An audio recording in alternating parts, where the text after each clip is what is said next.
Hello student, this is class 10th math class. मैं आपको exercise 6.3 के क्वेश्चन के बारे में एक्सप्लेन कर रहा था। आज की क्लास में आपको क्वेश्चन नंबर 3 के बारे में एक्सप्लेन करूंगा। क्वेश्चन 3 है, diagonal AC and BD of A trapezium ABCD with AB parallel DC intersect each other at the point O using a similar criterion for two triangles so that OA upon OC is equal to OB upon OD। यहाँ पर मैंने diagram form किया है। तो अब हम आते हैं, जब इसे सॉल्व करते हैं तो हम देखते हैं ट्राइंगल OAB और ट्राइंगल OCD हमें क्या मिलता है। Angle AOB equal to angle COD, AOB equal to angle COD, vertical opposite angle के बारे में। ठीक है, सेम अब हम देखते हैं एंगल OAB जो कि है एंगल OCD के बराबर, जिसे हम अल्टरनेट एंगल के रूप में जानते हैं। यूजुअली इसी तरह से हमारा एंगल OBA जो है वो ODC के इक्वल है अल्टरनेट एंगल के अकॉर्डिंग। तो यहाँ पर हमें मिलता है ट्रिपल ए का क्राइटेरिया, यानी एंगल एंगल एंगल।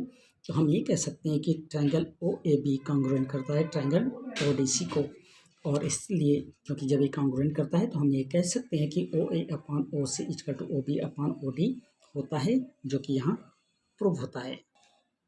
क्वेश्चन 4 हमारा in figure QR upon QS equal to QT upon PR and angle 1 equal to angle 2 show करना है कि ट्राइंगल PQS कॉन्ग्रुएंट करता है ट्राइंगल TQR को। ये हमारा इमेज बना हुआ है। तो जब हम इसे सॉल्व करते हैं तो हम देखते हैं QR upon QS equal to QT upon PR। तो यानी QT upon QR equal to PR upon QS, इसको हमने लिया इक्वेशन 1 के रूप में। और जैसा कि हम जानते हैं कि angle 1 equal to angle 2 given है, तो इस तरह से PR इक्वल टू PQ होता है, जिसको हमने इक्वेशन 2 लिया साइड अपोजिट एंगल और इक्वल के माध्यम से। अब हम जब एंगल इक्वेशन 1 और 2 को देखते हैं तो उससे हमको मिलता है कि QT upon QR equal to PQ upon QS gives करता है PQ upon QT equal to QS upon QR। Then in triangle PQS and triangle TQR हम पाते हैं कि PQ upon QT equal to QS upon QR and angle PQS equal to angle TQR होता है। तो इस तरह से ये साइड एंगल साइड के क्राइटेरिया से हम इसे प्रूव करते हैं, और हमारा सिंबॉलिक फॉर्म बनता है triangle PQS congruent triangle TQR।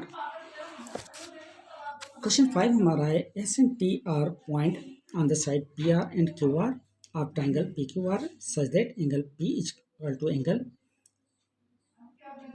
RTS so that triangle RPQ congruent करता है RTS को। ये डायग्राम है जिसके अकॉर्डिंग हमने देखा angle P equal to angle T है, गिवन है। यहाँ पर कहा गया angle P equal to angle T के बारे में। तो हमने ये देखा angle R equal to angle R भी होगा, कॉमन एंगल होगा, तो angle Q equal to angle S भी हो जाता है, यानी angle Q equal to angle S होता है। तो हम ये कह सकते हैं कि ट्रिपल ए की क्राइटेरिया के अकॉर्डिंग, यानी ट्रिपल ए क्राइटेरियन के अकॉर्डिंग हमारा ये क्वेश्चन यहाँ पर सॉल्व होता है, और हम ये कह सकते हैं कि ट्राइंगल RPQ कॉन्ग्रुएंट करता है ट्राइंगल RTS को। तो एक्सरसाइज 6.3 के क्वेश्चन नंबर 5 इस क्वेश्चन के साथ आज की इस क्लास को मैं ओवर करता हूँ। कल की क्लास में कुछ नए क्वेश्चन के साथ आपसे फिर मुलाकात होगी। तब तक के लिए थैंक यू वेरी मच।